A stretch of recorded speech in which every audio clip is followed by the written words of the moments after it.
Even as inflation bites, consumers are still turning to Amazon. A spat of fresh data this week showed consumers are feeling the sting from high inflation. Well, that likely means more pain for retail stocks. New Wall Street research suggests club holding Amazon. Hell yeah. Now, Mike, do you still use Amazon? Amazon's awesome and horrible at the same time. Explain. I love this watch. I just got this watch. You know where I got it? Amazon. You know how much I paid for it? $100. $69. Now, if a merchant wanted to sell me this watch, they'd probably have to sell it to me for $200 to get the margin off it to keep their store open. Knuckle sandwich. So Amazon kind of kills small business. You know what? I just bought Halloween stuff on Amazon. I still price shop. I'll check Amazon, eBay, Wish, but I'm still kind of old school in the sense that I still like to go into a store and look around. Well, have fun with that. I love Amazon. I buy everything on Amazon. You can do it too. Yeah. eBay is kind of sketchy for me too. Like you definitely check the ratings when you're buying off of eBay. Like the seller ratings, you know what I mean? It's like, okay, this guy looks legit. Yeah. I'll buy this $9 item from him now. I've been a rich man and I have been a poor man, and I choose rich every time. I bought a jacket off Amazon, and I was like, it's a cool black jacket, hoodie, whatever, blah, blah, blah. And it was like $12 or whatever. I was like, what's the worst that can happen? Dude, it was all like the neck was all super tight. Oh, yeah. It was like all like deformed, and the sleeves were super long. And I'm like, dude, what is this, dude? Oh, hell no. How do you feel about Amazon? Because it's a tough call, right? Yeah. They're kind of cannibalizing the world. Yeah, if it's something like light bulbs, well, not even that's a bad example. You see these beautiful studios behind us, folks? Every single piece, including our cameras and our monitors and our computers and our microphones and our headphones, came from Amazon. All of it. What the hell you say? Yeah, Amazon's gonna own everything, dude. Amazon's like, we're all gonna be working for Amazon at one point or another. Yeah, we got an Amazon distribution center in Bakersfield. Thank you, Amazon, for giving us e-commerce we could trust and bringing us a great value in all these products. And soon, even we'll probably buy our groceries from you on this midday getaway. Let me show you how to make the fortune you have always dreamed about. Check this out. I'll show you how to make all kind of money. Yeah, boy! Will make you financially independent. 4, 3, 2, 1. Here's a secret for you to make millions. Here's the secret for you to make millions. Click clack, homies. Shout out to Tong Fu right there. Tom Vu, dude. Hey, man. Woo, that's right. Yeah. That's Adley's uncle, everybody. He don't want to admit it because he don't want to know about the family fortune, y'all. I was on that boat. That one He was you what see they with called all the girls in bikinis, but yeah, they kept me down below. They're like, They kept him nah, the you mop can't boy. come up. They called him the mop boy back then. He was Clean it swabbing up. the deck. It got messy. Tom Vu, dude, you gotta respect a man who introduces the Chino brothers that way. God bless you, Mr. Vu, for respecting Asian American Heritage Month. Absolutely. Do you know when Asian American Heritage Month is? Isn't it like March? I have no idea. There is a month. It's Asian and Pacific Islander, API. We got to share it with the Pacific Islanders. What about Damage? You think Damage knows when Latino Month is? Definitely. I think he's part. Well, we'll ask him when he comes on, but I think he's Filipino a little bit too. Is he Filipino too? I think. All right, I don't know. I bet you he don't know when Asian Pacific Islander Month is. Oh yeah, he's gonna know something about DJing and stuff because I've known him for over 10 years. I'm gonna say. Wow. And back in the day, we'll talk about it. Look, we worked at a club together, and it was wild. Dude, my dude Damage was walking over toys. He said when he came in, he was like, "Oh man," I was like, "Oh bro, I know that life." He's got like 16 kids or something. So them Legos, dude. You know what I mean? When you're walking through the kids' room, you step on the Lego and the room is dark. That's the worst feeling ever. Step on a Lego or kick the coffee table with your toe. Ooh, that's a tough one, huh? Those are both step on bad. the Lego. I'm going to step on the Lego all day over kick the coffee toe. You're talking about with your sock, right? Yeah. Dude, and the worst is when you pull your foot back and your white sock has red where your toe is. You know what I'm saying? Man. That was bad. Being a dad, man, it's not easy. It's not easy having those toys and stuff too. But yeah, I remember that. And just my son's 11 now, and you still walk in his room and ow, because you stepped on some random thing. Random toy. All right, there's damage. Okay, I was looking at his camera. I'm like, man, all I'm seeing is dark, so we can't bring him on yet. Okay.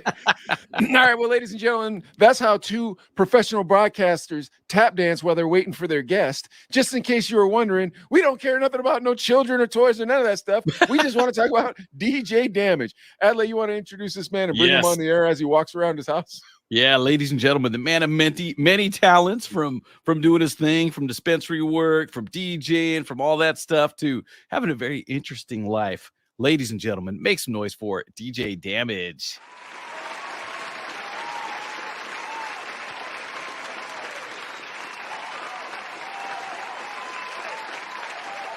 Oh yeah, hey, you're muted. Your mic's muted. Damage. I don't think Damage can hear us. Can you hear us? Damage, can you hear muted. us? Can you hear us? You're muted.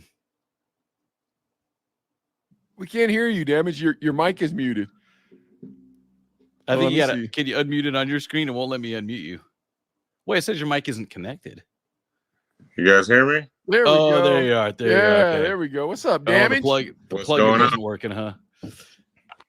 Yeah, no, I got an important phone call, right? Nah, nothing's more important than this. Thing. Well, maybe. No, we're good. We're good. What's going on, guys? Was right Ed on, McMahon man, right on. Publishers Clearinghouse, dude? Remember that back in the day? Ed McMahon would show up people's cribs with those $10 million checks. I wonder if that really happened. You know what I mean? I don't know, man. Or if that was just a gimmick. It was rigged. Those were actors and stuff. You think that was no it? Way. Steve Harvey's doing the one now. I heard a commercial and he's all like, "Hey, someone could be showing up to your house with $7,000 a week." Steve Harvey. And I'm all like, okay, am I going to trust Steve Harvey? I don't know, but $7,000 a week. You're like, well, I mean, what do they sell though? It used to be they'd sell magazines. Nobody buys magazines anymore. What are you going to buy now? I'll take my chances with the Powerball, dog. It's like $700 million or something crazy right now, too, man. I think about that. So not about that life, man. I'm so not about that life. I would never want to win that money, dude.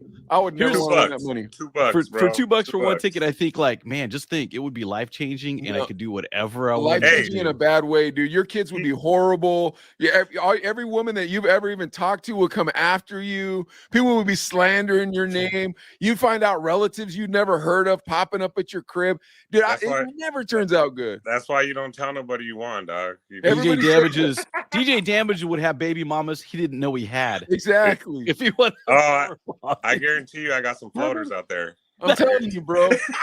You want to find them? Win that lottery, homie. I promise you that. Well, no. So I did my ancestry. So, if there are floaters and if they do their ancestry, it'll tell you like, yo, this is your son, or like, you know, like once you do your ancestry, it tells you like, let's say like your mom does it after you. It'll say like you have a match, and it'll say your mom. Okay. So let's say one of the floaters does do ancestry. Oh, dog. I ain't ever doing ancestry. Then I'll get a notification that'll say you have a match, and then it'll say it's your son. All right, so you owe back pay. Real quick, speaking of you owe back pay child support. What? Speaking of ancestry, I already knew that. But speaking of ancestry, me and Adley were just talking about this while you were on your important phone call. Do you know what month Latino Heritage Month is? Turns out, bro, I did my ancestry. I'm not even fucking Latino. What? Oh, sorry for the question. I'm not even Latino. What are you? I'm a big mix of everything. Okay. Wow. Okay. Indian. I'm part Irish. I'm 13% black. I'm Portuguese. Hold on, Spain. but did you believe your whole life growing up you were Latino? Yeah. That has got to be bananas. How old were you when you did this ancestry thing? Last year. You were grown. Oh my gosh. You're just like, okay. You're like, That wait a is sec. nuts. I was like, oh shit. Stop asking Damage. Children No are Mexican watching in there whatsoever. Zero? Really? No Mexican Zero. at all? I mean, there's Oh, like, your last name. there's like Spain and like some of the European like Mexican countries, but nothing in Mexico. That didn't bug you out at all?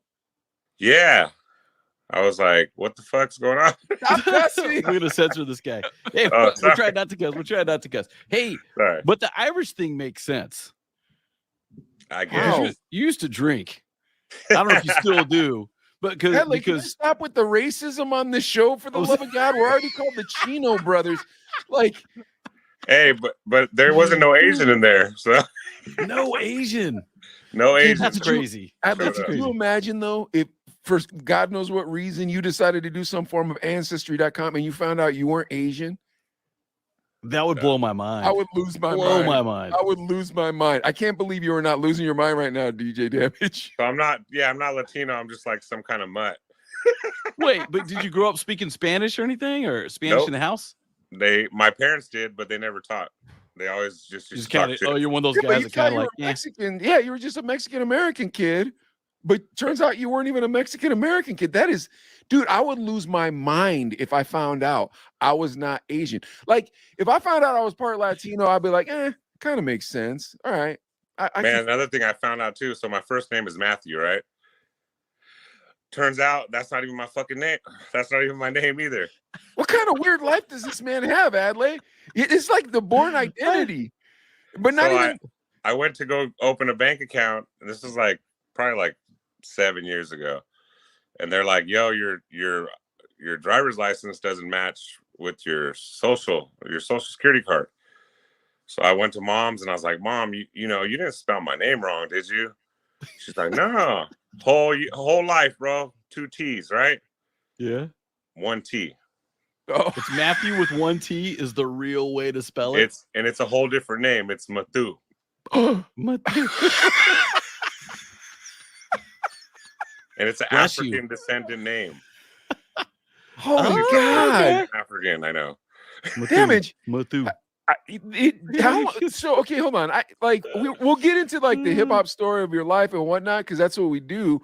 But this is too much, too quick. Like, because like how like I'm being honest, Adley.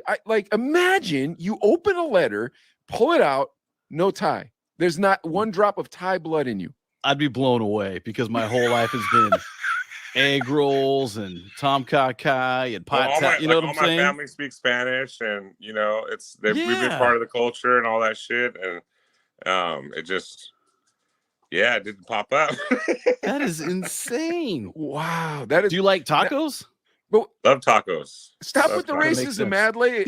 Other than Mexican people like tacos. Damage. Now, like maybe that's why I haven't had good luck with Latina women. Maybe. Because I'm not even Latino. Wait, how long did it take for you to process this? Oh, I kind of knew I was different, so I was just like, it kind of makes sense, Like you saw it, and you were like, okay, word. You weren't like because how long would that take you to process, Adley? It would take me a while. I'd sit on it for a week or two, just being like, a week or two. I was like, no Mexican. I said, it kind of makes sense. Really? That quick? Like a light bulb's like, hey. Well, because my whole life, they would always be like, what are you? What are you? Who would be like, what are you? The cats in the street? White people, of course, would be like, oh, you're Mexican. White people do that all the time. Come on. You're Mexican or Filipino. Yeah. You know how white people are. Don't do that. Yeah. But like other people were like, what are you? They thought I was like mixed with something, and I was always wondering like, what am I? And I guess I found out. Yeah, and your mom and dad both spoke Spanish fluent, and that was their first language. No, second language. Oh, what was their first language? English then? English, yeah. Oh, okay. So they were even second generation. That was their second language, and then their grandparents, that was their first language. There's some war criminals and Damage's background, bro. Back in like the 1800s, that's where all them fools, they just went down to Mexico and hid. They were like, oh man, the warlord or whatever's coming after them. The Fuhrer. On the run. Yeah, they went down to Mexico. They hid, right? And they're like, look, bro, if we just like pretend we're like these people, no one's going to know the difference. And then they just kept it pushing until science told us different. That is bananas. Bro, it would take me, Adley, Damage, it would take me minimum a year for me to recognize I was not Japanese. If you guys do your ancestries, other stuff will pop up. Like you'll be, I don't even know about that stuff. Be part of what you say you are, but there's going to be other stuff that's going to pop up. Yeah, so but bro, weird. That's crazy. Our parents look mad Asian. That's the difference. Like, my mom's my short, dad little and Asian your lady. mom, yeah. Like my dad. Imagine if you found out my dad wasn't Japanese. I mean, it would make sense why he was so like tough and stuff like that, but like I would bug out, dude. I would lose my mind. That would blow me away too. But you said a week, dude. A week or two, like, I'd sit on it and then be like, well, I mean, it is what it is, but I'd still go to the Thai joints. You know, what are you gonna do? The food. Yeah. Would I have to confess and not get the discount anymore? I wouldn't tell him. Attitude, because attitude's like, first of all, Damage is like, first he's like, I'm the one it happened to. I don't care. Where it's never gonna happen. I can't imagine it's ever gonna happen to me. And I'm already crying about it. Like, I would need a therapist. I would need like a special pillow, you know, to like reassure me I was good. You know what? You know how come it would probably bug me out? Because now people are trying to pull off this transracial thing now. Have you seen this, Damage? I was no, but honestly, I was more worried about the floaters popping up than anything. The not knowing I was Latino was not that big of a deal. I was just like, man, I'm in the system now. I did DJ that party in 2013 back in Arvin. It was a wild. Could have been so I had like a 10-year run of clubs where I was doing clubs 5 to 7 days a week for 10 years straight. We're all DJs on here, Damage. We know what kind of trouble we can get into. And shit, I mean, stuff got wild, man. So, I mean. Yeah, the after parties. The after parties. They were always at my house. That. Yeah. We know about them things, bro. Okay, so let's get into it. You ready? Let's get into this. So when did you start loving hip-hop? Or were you a hip-hop DJ? Yeah, I started actually as a b-boy, breakdancing. Nice. Tell us all about it. I started like probably 94. Oh, wow. Just met up with some kids at school that were into it, started learning. We made a little crew. And then were you in high school? High school, yeah. Okay, and where did you grow up? I was originally born in LA, moved to Bakersfield when I was 5, and then I grew up here. What part of LA? East LA. Oh, my brother's from East LA. I grew up in West Covina. East LA. My parents were like, it's cheaper in Bakersfield, blah, blah, blah. You know, we moved, and then eventually all my family moved over here. So all the family migrated from LA out here. What high school did you go to in Bakersfield? I went to South High. Well, I went to West High half the year, then I went to South High. Okay. All right, so now we start this. Go ahead. So yeah, I started breakdancing, and we had this crew that was actually pretty good. And I don't know if you guys heard of the Radiotrons in LA. Yeah. Oh yeah. So we started going to the Radiotrons and other events and entering the battles for the money. Oh wow. And we started winning. And we were doing pretty good. And one of the events, I had just went up to the stage, and they had like 12 turntables set up, bro. Like a whole line. And these fools were the Scratch Pickles going to be there? I mean, the guys were dope, bro. Like, really? There's this dude named Rip One that was really dope. All these fools were just killing it, like, and they were like going like a bunch of turntables, and I was just watching, bro, and I was just blown away. Yeah, I was just watching how they were manipulating the music. Yeah, and I was like, I'm done breakdancing. Yeah. I said I'm gonna start DJing, and so I got me some old turntables, the old mixer. I started learning on my own. We don't skip this part, Damage. Yeah. What were your first turntables and what was your first mixer? It was a Radio Shack mixer. Oh yeah, everybody says it, dude. Big ass one. And I had some turntables I got from my grandpa's garage. For some reason, my grandpa had like collected turntables, and this fool had like just a bunch of random ones. So yeah, I found a Sony one that had like a knob pitch control on it. And I found a Technics one that was like, it was a Technics 1000. I've never even seen one before. Was that a belt drive? No, it was direct drive. Oh, it was. Wow. Okay. It had the knob pitch control on it. Oh, wow. That's cool. Yeah, I've never seen one like it before. That's sexy. Yeah, that's cool. So I practiced on those for like probably like a couple years, and then I finally saved up, bought some Techniques. All right, now how were you saving up? Were you doing gigs? Were you working at I was working at Cinnabon in the Valley Plaza. How good are them Cinnabons though, bro? Oh, they are good. Working there when I was 14. Really? Okay. They somehow let me. I like begged them to let me to give me a worker's permit that young, and they did, and I was able to start working. Cinnabon at the mall, I saved up all my pennies from Cinnabon, and I bought 2 Techniques, and they're expensive, dude. I remember I would leave Cinnabon and walk to the Good Guys across the street. I don't know if remember. I was here after Good Guys, but I know the store. It was next to Jack in the Box, like right across the mall. Yeah. And I would just go over there and just stare at him. Yeah, dude. Stare at him. Sometimes you touch stare at him and mess with him, and sometimes you touch him. You feel the felt on the pad. I would like talk to the salesman, try to get the cheapest deal. I had no money. You know what I mean? The Good Guys. Yeah, the Good Guys is probably retail was probably $700-800. I feel like because you kind of had to shop around to find the $500 deal. I paid full pop. I paid full pop for them. Oh man!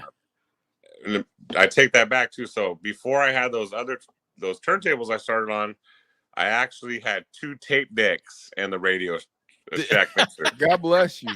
Those are the craziest mixes I ever made. God bless the DJ, man. And 2 cassette decks. Oh my god! And we were doing like pause tape mixes. You know what I mean? Yeah. Damn it! Do you have any of those tapes left? By the time you're done, it's all. Yeah. Do you have any of those mixes? Even left? with the noise reduction, like lying around. Dude, that's crazy. That'd be sick. So, yeah, it was like the tape thing just sounded like crap. So like I got those turntables, then I learned from there. Then I got the Techniques, and then from there I started doing gigs like at South High during the rallies. Started doing some of their dances, and then started doing house parties, and then later progressed into radio and the clubs. So wait, so you're doing the rallies like the pep rallies for the football games or whatever and stuff too. Yeah. Okay, and that's at South High. That was at an outdoor, like you had an outdoor lunch area, or was they usually did it like in the gym. In the gym. Okay. And you're playing all vinyl. Where are you getting your vinyl from? Wherever I could. Wherever. Where I used to me and one of my boys knew Slice. I didn't know him at the time. It was when I went to South. I was a sophomore. And Slice used to live across, like down the street from South, right? Okay. And he would let us go practice on his stuff, and this fool had all every record because he was on radio. Oh, nice. We kind of like bugged him, you know what I mean? Yeah. Like, was he an older kid? Was he a couple years older? He was way older than us, bro. Oh, okay. Oh, we were like little punk kids. Like, hey, bro, can we practice? You know, like he barely knew us. Like he barely knew my homie. I don't even know how my homie worked it out, but he's like, hey, we can go practice our slices. I was like, let's go. Oh, you know? And then Slice would always be like, what's up? Like, we're like, we just got out of school, bro. Can we practice for a little bit? And he's like, but he never turned us down, bro. Oh wow, God bless cool. Slice. That's cool. As much as he looked annoyed and like probably. Oh, I'm sure he was annoyed, but God bless Slice. You taking his Capri Suns though and everything? Nah, we didn't have none of that, bro. No snacks. Okay, cool. Bro, it smells like weed in here. We would just hurry up and go to the garage, bro, and like not even try to like stay in the house. But he had it set up in the garage, huh? Probably, you know, it annoyed him. He never turned us down, bro. And cool. God bless him, man. And me and Slice is still around too, right? He's still around. Yeah. Me and Slice, we still talk. We're cool. You know, I mean, whenever we have time, we like. It was like maybe a couple years ago. We got together and we just had a nice cut session. Nice. Okay. But yeah, we would go in Slice's garage and like he had doubles of everything, bro. Was he a mixer or was he on the air? He was on the air. Him and X-Ray were doing radio already. Okay. Was that KKXX? Yeah. What station was that? Was that okay?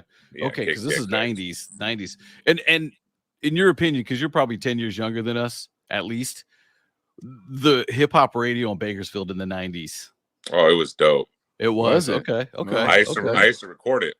Oh wow, really? Nice. Okay. They had, it was, I forget what it was called. But man, they were killing it, bro. I used to record it every weekend, and that's how what inspired me to DJ too. I would listen to the DJs. Well, I started hearing DJs on Power 106, and I was like, man, I want to learn how to do that. And then I would listen to the DJs here, and like honestly, they were killing it. We used to go to this place called the Zoo, The zoo. Okay, I've heard of it. We used to go over there to break dance, and I don't know why they let our punk asses in. Wait, what was your we're in high school, bro. This is a bar. Damage? What was your crew's name? That's what I was gonna ask you. I forgot. We had the first crew we had was called Break Force, and then we ended up getting together with all the best crews in town, and we pretty much handpicked the best guys out of each crew, and we made a super crew called X-Men. And X-Men, okay. And then once we created X-Men, we started going traveling and battling, and we won a few battles. That's nice. Sick. How many people were in the crew? How many people? Yeah. You guys remember Tyrell too, right? Vaguely. Little dude, Spider-Man. He used to go by Spider-Man. Anyway, he was part of okay, yeah. There was probably 8 guys. Okay, and, okay. We won a few battles, won a few Radiotrons, and then we actually got an offer, bro, to go to China or Japan. Oh, that's dope. To break dance, to make money. Oh. And you know, Latino parents, they're like, hell no. Like, I was 15. You had to get permission from your parents, and I was like the slave. I was the oldest, so I was in charge of the yard, in charge of babysitting, in charge of all kinds of stuff. And I was like, hey, this is how much they want to pay us. That they're gonna have tutors. So we finished our school. This and that. We'll be gone this long. We'll be here this long. And my dad just laughed in my face. He was like, "Oh man, how old were you though, Damage? How old were you?" I was 15. Yeah, nah, bro. You're 15. Are you? No way. He was like, nah, you're crazy. But I don't know. Oh, man. So nobody got to go? One guy got to go. Oh, God really? My boy Manuel got to go, and he did a lot of shit. He really? Came up. Okay. So he actually did really well. Got paid. He did really well. Came back and continued to do really well because of the exposure he got out there. Really? That's good for him. Okay. Started doing music videos and all kinds of stuff. That's cool. Really? Oh man. Well, yeah. Okay. It is what it is. Don't hate on Manuel, dude. Manuel earned his stripes, man. His parents didn't care about him. They're like, get out. Go ahead, 15-year-old. Go to How much money was it? I don't remember, bro, but it was a lot of money for I remember being like, damn. Like car money? Like I could buy a new car money? That much? Like I could buy a new car money, Damage, or no? Bro, it was a lot of money. It was like a monthly thing. They were gonna give us I don't know, $20,000 a month or something. Yeah, you're gonna have a new car. You're definitely gonna have a new car. Whoa. Well, they were gonna take care of all the food, all the living expenses, and tutors. And you're just doing shows and stuff. If I would have went off to Japan, I would have never DJ'd. That's what I was thinking about. True. Yeah, you might not have seen that. Yeah, you might not have went down that route. So all right, so now you're DJing at the high school. Are you DJing at like during lunchtime too, or just at pep rallies? Yeah, whenever I was hooked up with the lady pretty well. She liked me, so she anything they had coming up, school dances, school rallies, they would book me. Oh, that's sweet. And pay too, so you're making money too, huh? And pay, yeah. How much were you making for the school gigs? They were giving me like a few hundred each gig, depending on how long it was. And some free lunch pizza. No, Chaos was talking about that. Remember? But I had it produced a hookup in the attendance department. Oh, nice. Attendance department? No, the attendance department. Oh, attendance. Yeah. So where I didn't have I wasn't at school a lot the last 2 years. I had a hookup in the attendance office to where I'd go by and I'm like, hey, do I got absence this week? She'd be like 1, 2, 3, 4. Oh, nope, you're good. What the heck? Dang, I would bribe her with cinnamon rolls. Oh, that's right. You're working at the Cinnabon. So she go to Cinnabon. I would just give her bags of stuff, bro. Oh man! And then she'd take care of me on the tardies and the absences. Oh my gosh, that's crazy. Yeah. He's the Heisenberg of cinnamon rolls, bro. Paying everybody off. What's my name? Oh, Cinnabon was fun, bro. The mall was crazy. All right, what about the house parties then? So now we're moving into house parties. So we started doing house parties. I I was doing it by myself, and then I linked up with Oso Mighty, and we started doing a lot of house parties together. And they would get wild, and then you know, it's different. It was different back then. Like, you know, with Serato, you have access to all the music. You can download it, you can find it, you can get it from somebody. Yeah, you had to carry a bunch of crates. Back then, we was on records, and you know, we had no connect. We had to buy the records. You know what I mean? Oof, not cheap. No college radio. We weren't in radio yet, none of that stuff. So we had to buy doubles of everything. I remember going to LA and getting an income tax check and spending the whole income tax check on vinyl, like $6,000. Woo! Just everything. Yeah, it was. But I gave me everything I needed that I was missing. You probably had the hot fire in that stack too. Oh, you were probably like. So me and Oso linked up, and then he had a lot of shit I didn't have. I had a lot of shit. So we started. We were this going is the back and forth. Like I would. Damn, this is the 90s. And then I would take the records when I needed them. And if we did a gig together, then we'd just take them. But it got kind of hard to work it out, you know. Yeah, it's a little tricky, bro. Yeah, because believe it or not, who's got what? Yeah. But me and J Rock would do that, dude, and it'd be like we both had jobs, so we tried to like make sure whoever had the records, you know, had them when they weren't busy.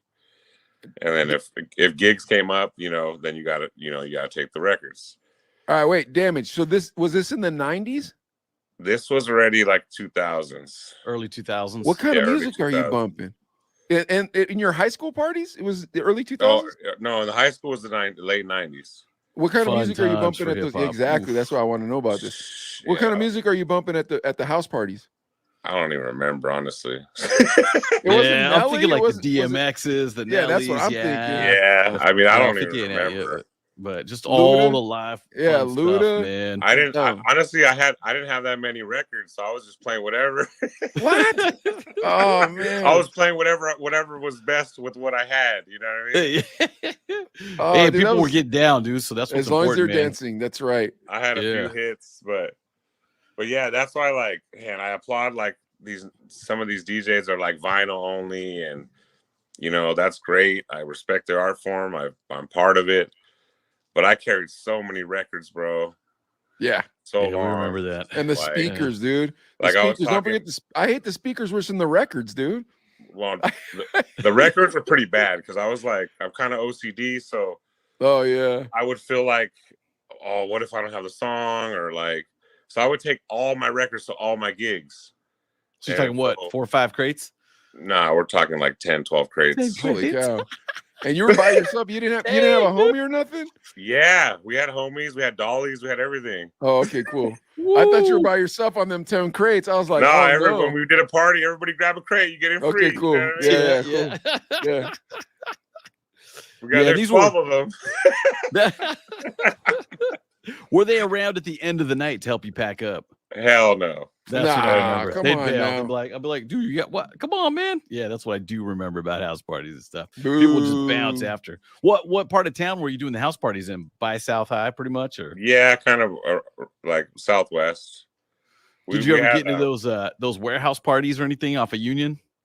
No, but I started doing after high school. I started doing like these raves with this crew called Galaxy. They were doing them here in town with my boy Victor. And they were cracking. They were booking like big house DJs and stuff, and they were finding big venues, and they were doing them in Bakersfield, Tulare, and Fresno. And I was like their main DJ. And it was when the hard house stuff was popping. Okay. So you got into that too, huh? Yeah, I did that for a little bit, and then right after that, I started doing radio. I linked up with Noe, and started doing guest sets on his house show on 94.1, and then that later led to getting me a job on 94.1, and then I was there for like 10 years, and then decided to leave. Yeah, 10 years. That's a long run, man. That is a long run. Yeah. Stuff too. Yeah, Noe G, that's the homie though. I will say that. Yeah, he was telling us about that, how they did the Hard House in the overnight or after the club sets. Yeah, I was like, people would listen to Hard House. He's like, bro, I'm telling you. I was like, wow, like I never thought about a radio station playing Hard House after the club set. Yeah. Like, it was apparently it kept it popping. it was trendy at the time. You know what I mean? People were into it.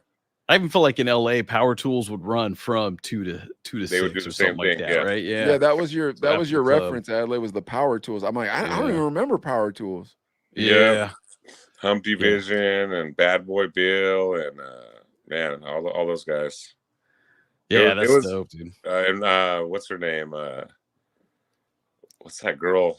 DJ Irene. Okay. Yeah, is she good? I don't think I've ever seen her live. She's all right. And DJ Bam Bam. Me and Noah used to go hang out with Bam Bam sometimes, and man, that guy. Is he wild? Pretty wild. Is he? Bam Bam. Just the name Bam Bam. Give us the juice, bro. You can't say pretty wild and not tell us a story. Come on, damn it. You like spinning yarns. Come on, fool. So we was kicking it with Bam Bam at DJ Irene's birthday party in LA. And Bam Bam let us stay at his hotel. We went to go party afterwards. And this fool had a couple chicks. And like Noe was literally asleep on the bed. Sounds like Noe. Yeah. And Bam Bam's like boning this chick right next to Noe. And Noe wakes up and looks under the blanket like, hey, oh, what's up? What are you doing, Bam Bam?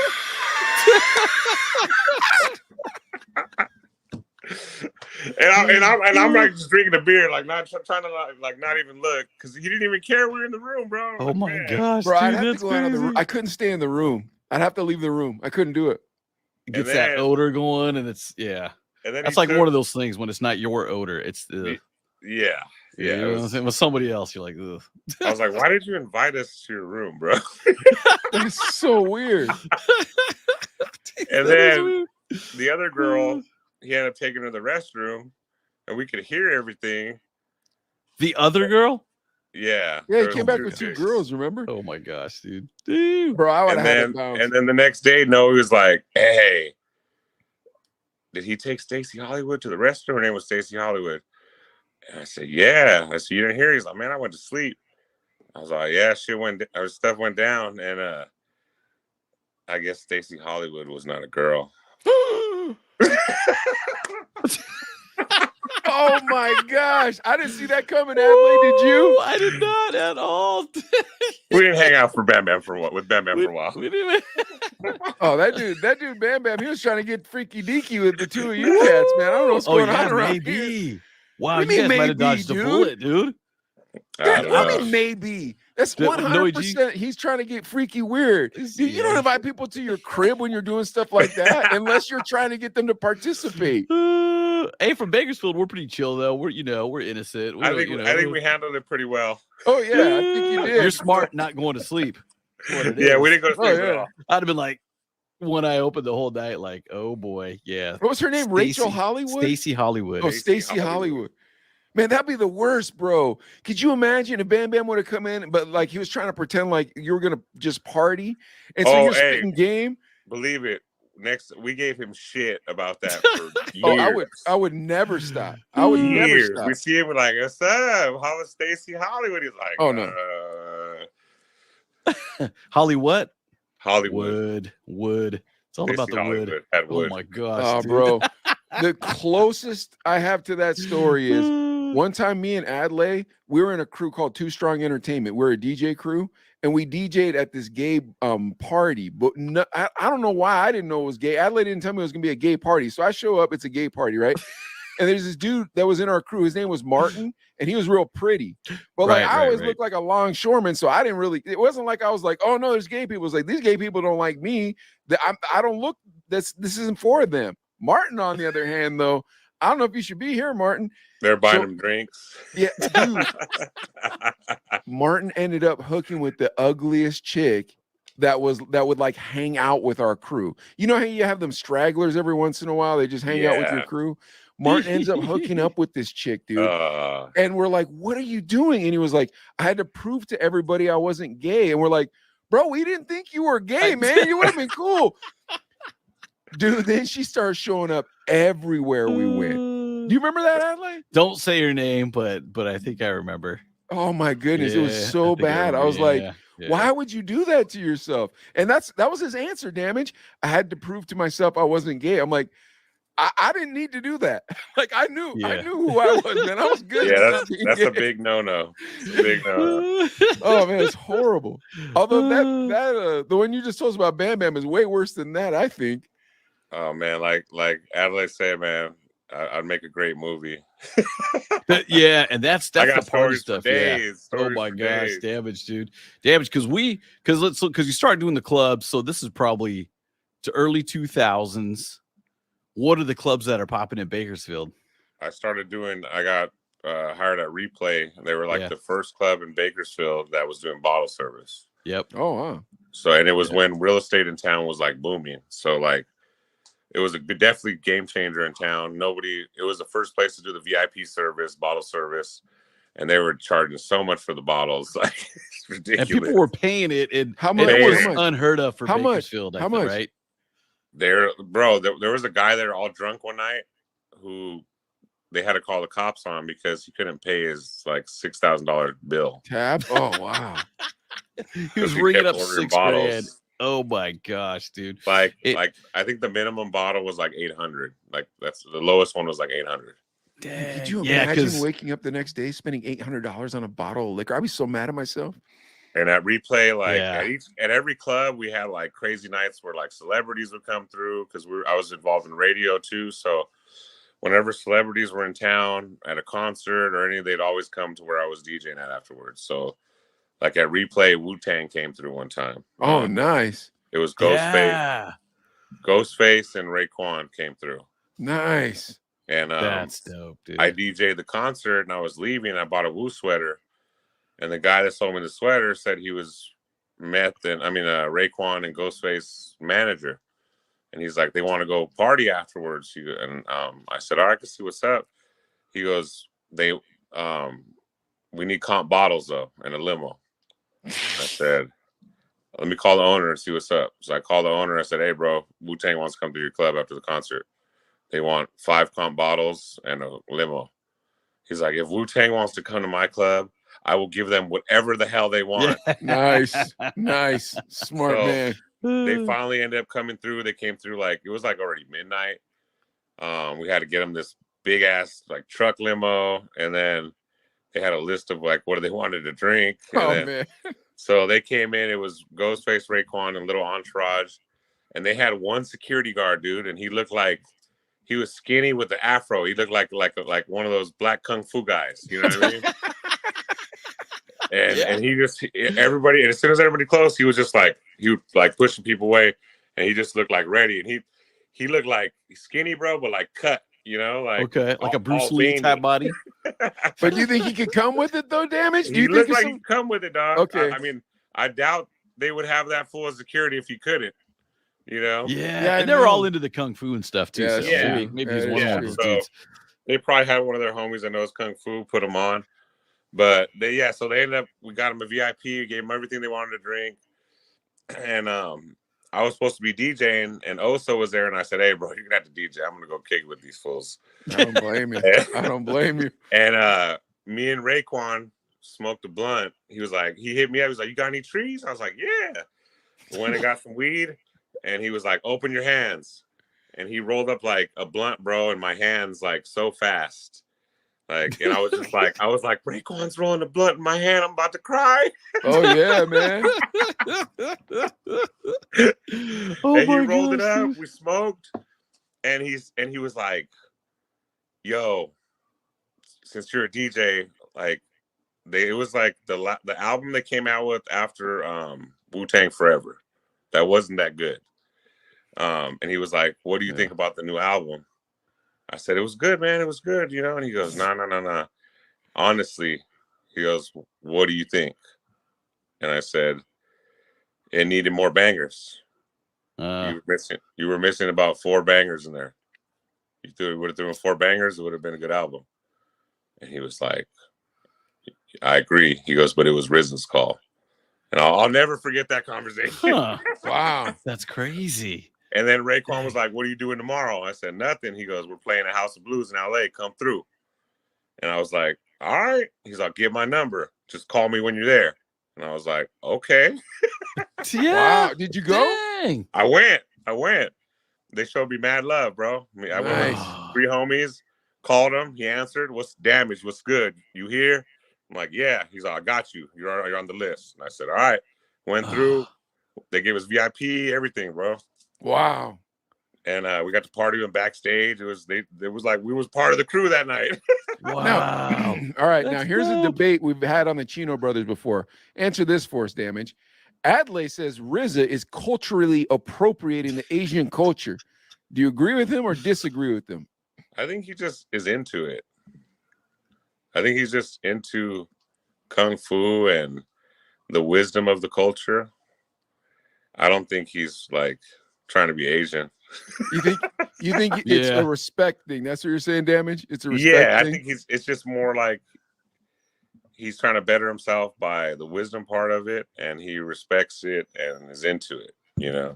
100% know that man took a DNA test and was really sad when he found out he didn't have any Asian in him. Like the way the Damage didn't care that he had no Latino in him. That's the opposite of RZA when he found out he didn't have no Asian in him.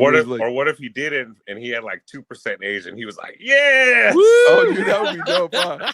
They starts coming out on all the commercials like that. Like Heinz Ward, dude. When Heinz Ward, like when they won the Super Bowl, he started getting mad Korean, bro. Like he was mad Korean as soon as he won that Super Bowl. He's like, you remember the Dave Chappelle show when they traded the the racial they traded them to the Asians. What was it called? The racial draft. Yeah, racial draft. Bill Burr was in that skit, dude. Before Bill Burr was a monster. Yeah, before Bill Burr was a monster. Huh. So dude, man, that's crazy. All right, come on, Damage. Tell us another fun story about a celebrity. So one time, we'll go through the replay stories first. Roscoe O'Malley came through, and nice. I battled his manager breakdancing. Oh, wow. Really? Yeah. Oh my gosh, dude, that's great. We were after partying at the club, and he started breakdancing. I started breakdancing, and we were all drunk. And he was like, "Oh, you calling me out?" And I said, "Yeah, fuck it. Let's do it." and we ended up battling, and I beat him. He couldn't. He had some shuffles. I could still do. He ran out. At the time, I could still do windmills and halos, and whoa, I was still able to do some power moves. So I murdered him. How old were you doing windmills, bro? Bro, up until maybe I was still able to do windmills like 7 years ago. I tried doing windmills like before my leg got hurt, and that didn't work out. I went down like I could do it, and my legs just fell. Oh, that's not good. That's not good. Not limber anymore. It's impressive to see a man over the age of 37 do some windmills. That's pretty impressive. Yeah. I'm 42, so I was able to do windmills at almost 40. And my goal in getting in shape right now is to try to be able to do them again. Really? Wow, God bless you. Okay. Dude, because on the flip side, you've dealt with recently even health issues. Yeah, where man, I'd see your posts and stuff, man. I was like, oh, dude, it's just. I was in the hospital for like 40 days. It was like something small that turned into like something that almost killed me. What the heck? It was an abscess that was growing underneath my skin in my thigh. And the hospital was diagnosing me for sciatic nerve issues because I guess the nerve goes down your leg. Well, my leg was like getting swollen and then like hurting. I could barely walk. So anyway, by the time the great Bakersfield hospitals decided to scan my leg, I had already had sepsis and it was like basically dying. Whoa, Dude, it was scary, bro. Because those are when you post stuff like that, I'm like, what do you say? Yeah, I had sepsis. The infection was already, my whole body was in my blood. Wow. And then the third night I was there, they said my organs started shutting down. And they said, for some reason, my body just fought out of it and got out of it on its own. Wow. But they said they were about ready to with the things clear, like they were about to try to revive me. And then I guess the infection got so bad it went to my bone. And then they were talking about amputating my leg. Oh, jeez. Holy cow, dude. And I was just like, what the hell, and so it was a long recovery. It was an abscess that popped in my leg. Wow. And infected my leg, and then I got MRSA on top of that. Oh, geez. And then the MRSA infection went to my bone. So they were like, if the infection starts spreading your bone, we have to amputate it so it doesn't keep spreading. And they're like, but if the antibiotics stop the spreading, then it's going to be, then we don't have to amputate it, but it's going to be a lot of pain. And it's going to be a long recovery. So that's kind of what happened. They did surgery. They cut the abscess out. They had to drain my leg. And then I just been on recovery since then. Antibiotics. They had me on like some of the strongest antibiotics in the world. They're really kind of messing up my stomach, and they're kind of messing up my body. But yeah, I'm barely getting around walking now. Not walking for almost over 2 months was pretty crazy. You can't really do anything without walking, Yeah. You don't realize you're like, this guy's got to be awful. And then my left leg wouldn't bend. Like it wouldn't bend at all. So it's like I couldn't even it was hard to put on my shorts, hard to put on socks. It was just relearning basically how to get dressed. Start to appreciate the small things, like when once my leg's better, I'm gonna go for a run. Yeah, I don't blame you. Well, amen. Thank God. I go man. swimming and everything. Yeah, I'm going swimming. I like boogie boarding, so I'm gonna for sure get out there. Yeah, definitely. Yeah, God bless you, man. It was scary, man. It was scary. I was crazy. All the time just thinking about my kids. Like, man, if this thing takes me out, like, where are my kids gonna be without me? And that's the scariest part. I agree, man. I agree. Oh, What's the age range and how many kids you got? I got 5 kids. I got 19-year-old. His name's Silas. He's autistic, and I got a 14-year-old named Aram, 13-year-old named Maddie. The 13-year-old was supposed to be Matthew Jr., but since I'm Matthew, he's just Matthew all by himself now. Okay. Man, poor Damage. Damage is like who would write a story like Damage's story? Damage's story, like, all right, you want to hear the craziest crime thriller sex orgy story you've ever heard? Oh man, I got stories for days. What's the youngest kid then? What's your youngest? Oh, so it's Aram's 14, Maddie's 13, and then I have my son Eli, he's 9, and then my daughter Cheryl, she's 7. Okay. So I got 4 boys, 1 daughter, and I don't know, maybe a few floaters out there. Well, Ancestry.com will let us know. You rattle yourself out, fool. My mom got it for me as a Father's Day gift, and I was like, I hope this ain't the gift that keeps giving. You gotta spit in this tube, right? And I was like, I'm kind of scared for my life to spit in this tube right now. Nah, I'm not spitting in a tube. I don't need to know. Either. But then I just did it. I don't know, bro. Honestly,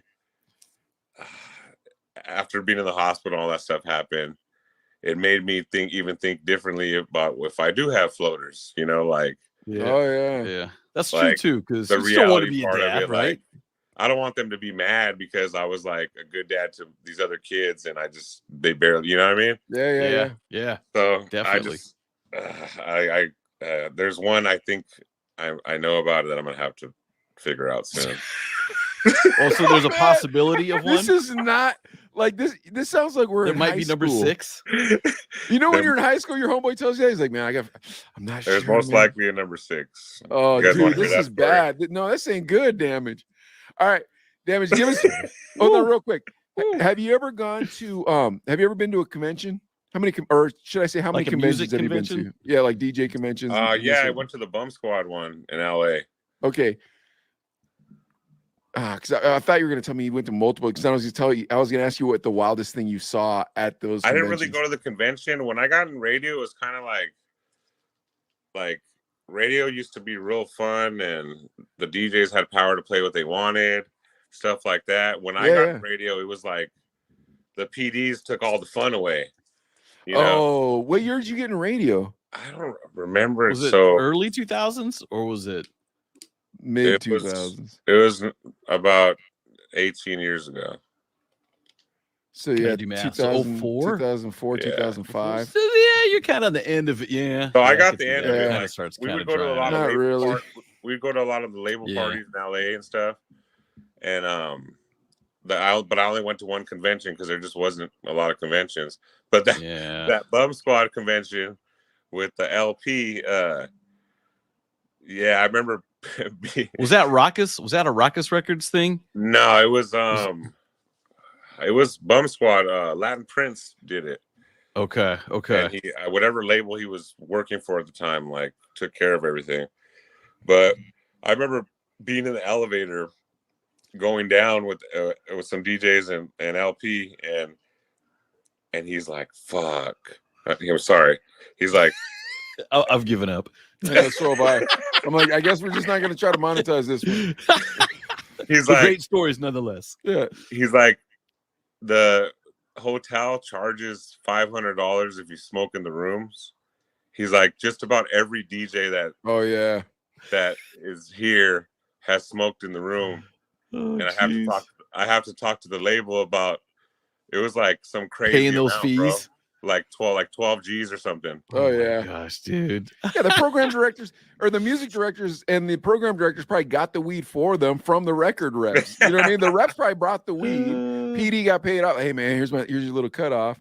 Yeah. Adlib pretends like payola doesn't exist. Damn. I am thinking those $500 fines. That's an ad.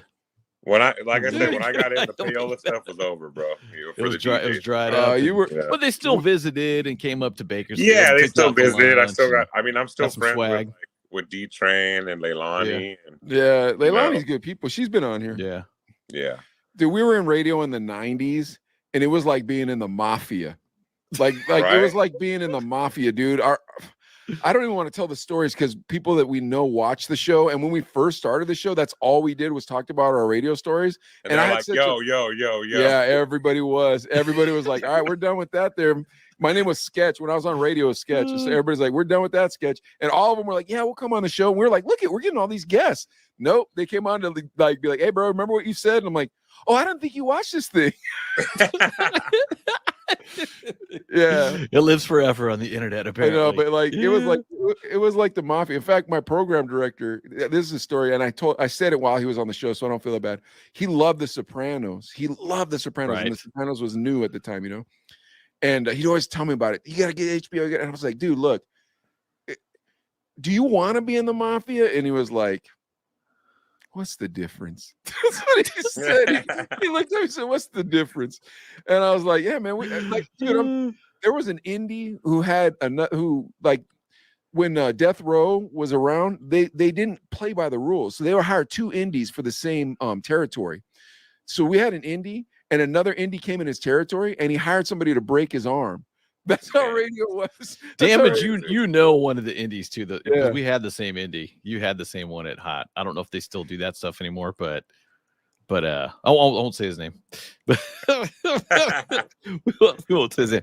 But yeah, it was that's the sad part because even now, dude, I'm still in radio and it's just kind of you're given the list, and I'm not the PD on the top 40 CHR station or anything like that, you know. So I'm not on that in that field anymore. But you kind of see it, and it's just kind of like it's a lot corporate run, dude. I was at iHeart 5 years ago, and you could just see just like local PDs that cared would throw their hands in the air and be like, dude, I got into this business because I love music.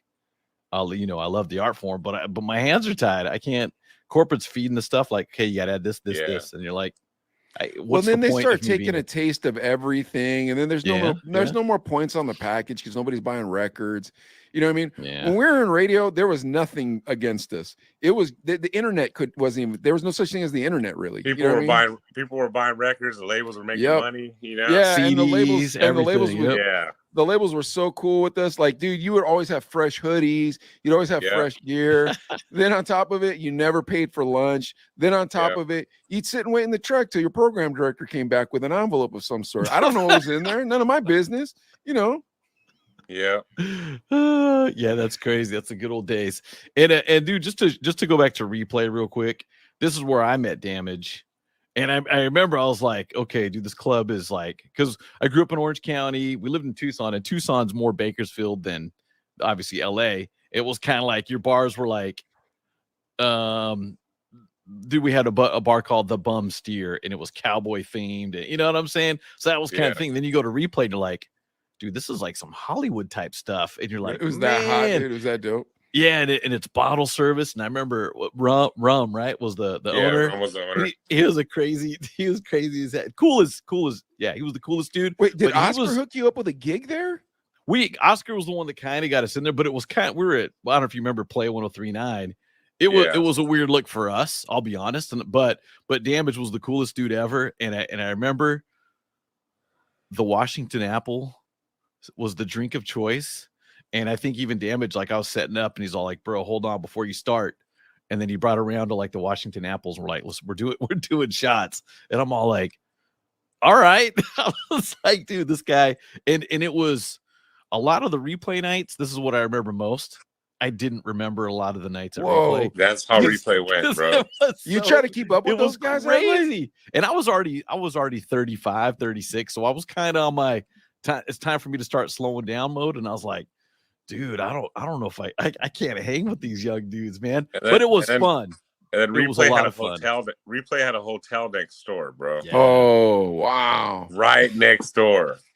It was part of the property, right? The club and the hotel. Yeah, and it was the same owners. So it was just, you could already imagine what went down. Oh, wow. Yeah, it was insane. It was like a house party in club form, but it was slick like a Hollywood club. The drinking there was just so heavy, bro. Like some nights I would wake up and like open my laptop and be like, what the hell did happen? What the hell did I play? And I would like go through my list and like sometimes I'm like, oh, okay, I did good.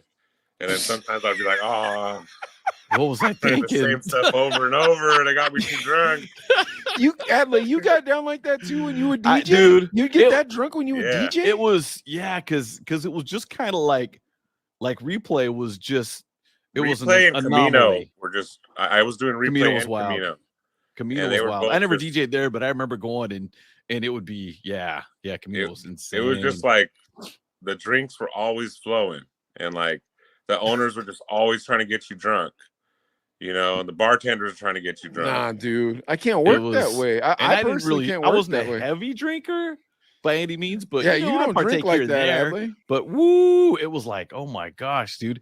And what was I was gonna say? Oh, I didn't, not to bring this up, but Camino kind of got busted for some cocaine.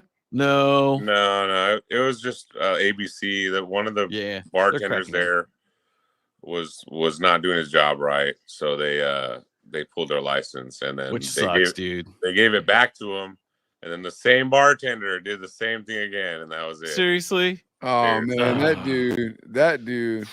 Yeah, they don't have any like some sort of way to switch around the name and give it to their cousin or something. Isn't there something they can do something like that? ABC is it's kind of with the liquor license. There's not too many of them, so it's limited. It's not like you can just go get another one right away. There's a whole process. So they put you on a probation. You're going to only be open until midnight, and then they'll clear you till 2, and it's just it's a big process. So like once they get you and if they put you on probation and then give it back, and then you do the same thing, that's it. Strike 3 pretty much. Because go ahead, Mike, you finish your thought, but I want to mention Camino. Okay, I'm just saying, like, that bartender, he should be the scourge of Bakersfield.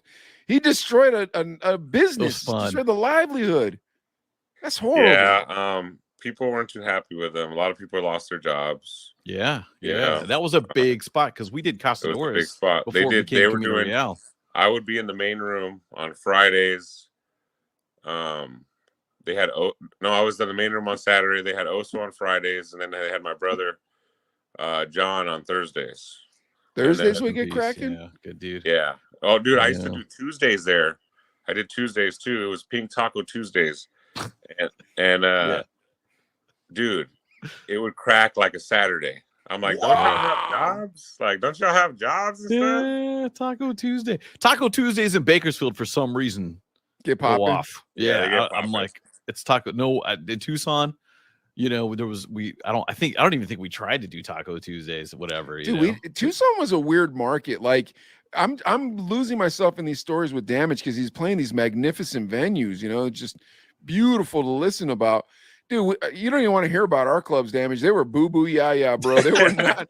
They were not good. Thong dude. contest type stuff. Yeah, like it was corny. Not the girls you want to see in thongs. No, it was corny. Like our clubs were either corny or gangster. Like, gangster. Yeah, our clubs were gangster, where it's like we were proud of ourselves for a good long time because nobody got shot at our club. That's how bottom of the club barrel we were. But we turned that place out, bro. It was always outside. Yeah, the shootings were always outside. Thank you. Yeah, but we would turn it out, and there's nothing harder than turning out a gangster club, dude. Because those people do not want to dance. You got to put the voodoo on them. You got to put the voodoo on them. You got to play Cali Love twice in a row. Well, once you get that, absolutely. No, you know what you play? That one that wifey always talks about. What's the one that she likes to play? Ain't No Fun. Ain't No Fun. Yeah, you play Ain't No Fun. That's how you try to get them started. But then by today's standards, they might try to pick up on someone's girl after that. You know. True. Get a fight. I know. Yeah, now you got to start all over again. That was another thing about replay. Always fights. Always. The dudes all roided out in their affliction shirts. There was just, I don't know what it was about replay, but people would just get so drunk. Replay and Camino.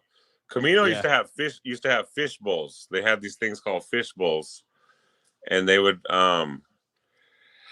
one time I would always get a fish bowl because then I wouldn't have to come back for a drink. I would just it was a drink it was because it was like this big, like a size of a fish bowl. I got you. Yeah. Like they do at the Hawaiian place. It was like a fish bowl with a handle, pretty much like a mini fish bowl with a handle. Well, one time at Camino, the bartenders thought it'd be a funny joke to put 100 proof in my fish bowl. Man, oh my gosh! Totally blacked out. The morning, I was like, "What the hell happened?" The owner had to finish DJing for me. What? Because they mix it with something, right? So you can't even really tell. Yeah, so like it just tastes good, but then like it was 100 proof, you know. A fishbowl of 100 proof will do anybody in. Oh, I'm sure. Yeah, I ain't like that. And that was the day, you know, I opened my Serato and I was like, oh, damn it. But the thing is, everybody there was probably drunk and probably were having a good time. I mean, it wasn't that big of a deal, but I guess once I got to the blackout point, I kept playing the same 5 songs over and over. And it was like, hey, but they were the most. Okay. They were the 5 hits at the time, like the 5 biggest hits. So so it worked. Like people didn't really care, but after like the 3rd time, they're like, "Hey, like, this is cool." And I'm just up there like, like barely. Like, that's a hit. And I guess the owner just like, "Bro, you just get off." And then the bartenders told the owner, "Hey, we put 100 proof," and he was like, "Oh, just sit down." And luckily, the owner knew how to DJ. Alejandro. Is that Alejandro? Okay. Yeah, so he finished off the night for me, and he called me the next day, and he goes, "Bro, that can't ever happen again." And I said, "I don't even know what happened." Dude, yeah, that's crazy. And then that was bananas. Because and I feel like replay was that one, and then Camino kind of continued it. And then after that, I mean, there was a couple different clubs like Randolph's. Remember that came out for a little bit. One time I used to do Azul's. I don't know if you guys remember Azul's. Yeah, in the alley in downtown. Yep. That place was crazy because it was like a patio, but the ceiling was pretty high, so people could smoke cigarettes in there and stuff. It was just kind of weird, and it was hella small. But I was at Replay for a fashion show, drinking with Oso Mighty. I had to leave and go DJ at Azul's. Oso was DJing at Replay. All of a sudden, I see Oso walking with a group of girls. He's like, "Hey, what's up?" And I'm like, "Bro, like, aren't you DJing at Replay?" And he just looks at me like,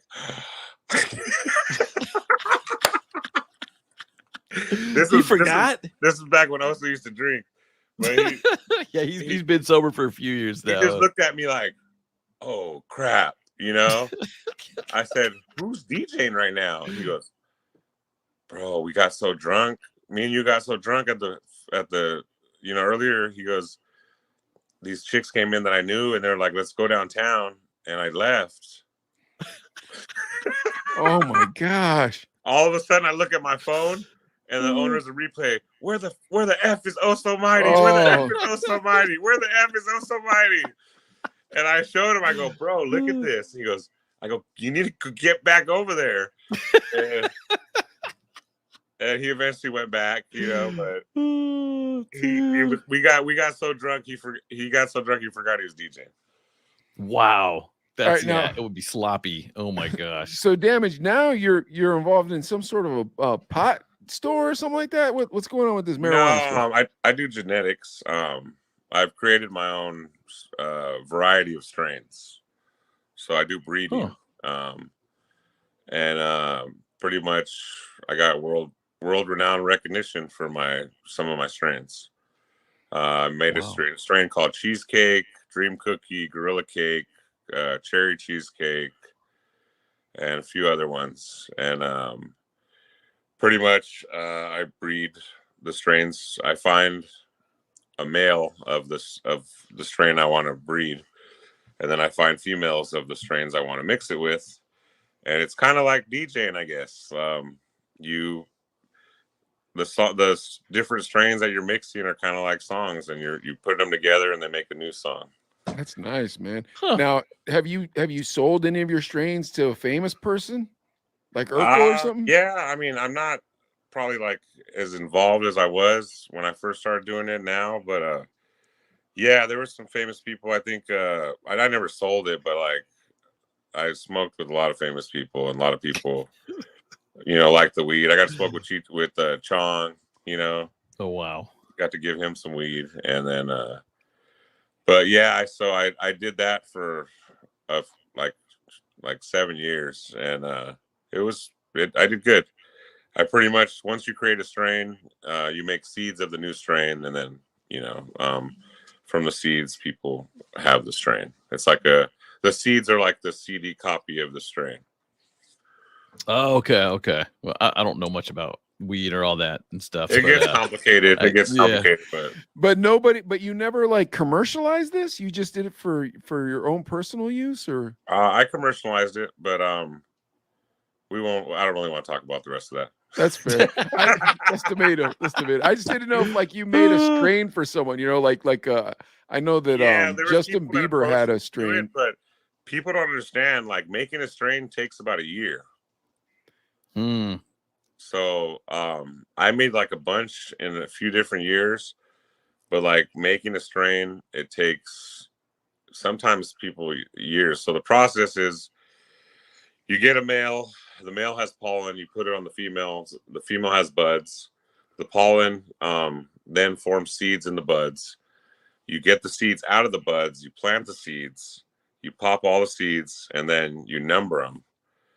And then from there, man, sounds like school. I know, dude. This does not sound fun at all. And then from there, you go through them and you flower them, which means producing buds. And you pretty much go through the variations and see which one produced the best bud.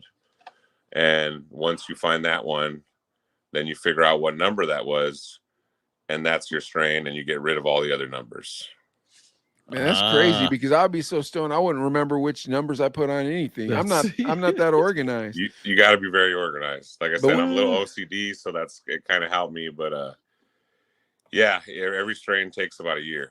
If I had number 13, it was a hot strain, I'd be like, Snoop, man, I got your new thing right here, man. We're gonna call it Snoopy Droopy or whatever I'm gonna call it, right? So that way he thinks it's cool. I just want a celebrity endorsing my strain. That's all I want. Well, now what celebrities are doing is they're just finding a strain they like and then just putting their name on it. You know what I mean? And then packaging it. Yeah. That's jacking for beats, bro. Yeah. If we're talking about DJing, that's jacking for beats. It is. All right. Well, we always end our show, DJ Damage, with reading some of the news. And since you're our guest, you get to pick which news story we're going to read first. And Adlai is going to tell us about them. And then we're going to make fun of the celebrities. You ready, Damage? I want to hear about Kanye. All right, well, let's see. I can't imagine we don't have a story about this dude. Well, we always do Kanye, so I didn't pull a Kanye story. Oh, yeah, unfortunately, I'm sorry, guys. That fool was always in the news. I'm always like, again. But right, what do we got, Adlai? I got I'm gonna go. We'll go. Let's go with Dame Dash reveals his top 3 Rockefeller albums. because we're hip hop heads, right? Drake forces fake Drake to change his name with a legal warning. If you guys haven't heard of fake Drake, we've talked about it before on the show.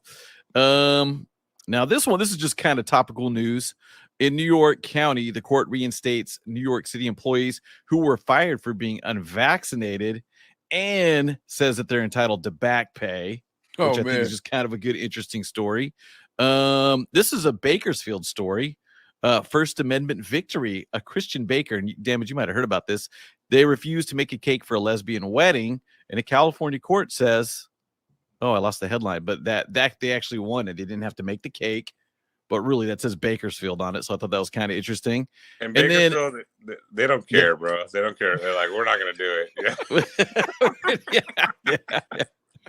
Yeah. Right, so I thought that was what funny. Story do you want to do, Damage? I'll read the names. Dame Dash, Drake, and fake Drake. The people unvaccinated get money, get back pay. I'll do the Drake and fake Drake. Okay, I love the fake Drake. We did fake Drake. We did the fake Drake story. Who do we have on the show? We had I can't remember, but we listened to some audio and it was so bad. Oh, it's awful. This dude can't sing. He don't look like Drake. Like, go ahead, Adlai. Tell us the story. He does. this dude. It's just funny. So Drake has actually served his fake Drake lookalike with a cease and desist notice, forcing him to change his name. So Izzy Drake, who was shot to social media fame over the last year by impersonating Drake, he shared the legal warning he received from Drake's OVO sound label. Now, the letter was sent last week, and it demanded Izzy to stop using Drake's name, likeness, and trademarks, which they claimed were damaging and defamatory to the OVO brand. Notice to cease and desist, the letter began. Dear Izzy Drake, this letter serves as a notice of your unauthorized use of the trademark OVO to promote your brand and likeness, as well as your unauthorized fabrication of media, which is per se damaging and defamatory to our brand. Your conducted actions are unwarranted, unwelcome, and unacceptable. So 7 days to knock it off. And he's actually changed his name to Izzy Famous instead of Izzy Drake. And damage, this dude's was making $5,000 a night. Yeah, to do a fake Drake night performance. Yeah, really. Yeah, dude, he can't sing very good. He would just go out. He go out on stage and he have like the Timberlands on. He's like, I'm gonna call you on your cell phone, but he sounded like Chingo Bling singing it, dude. He didn't sound like Drake sounded singing it. So what would happen to the guy if he didn't change his name and continue to do what he did?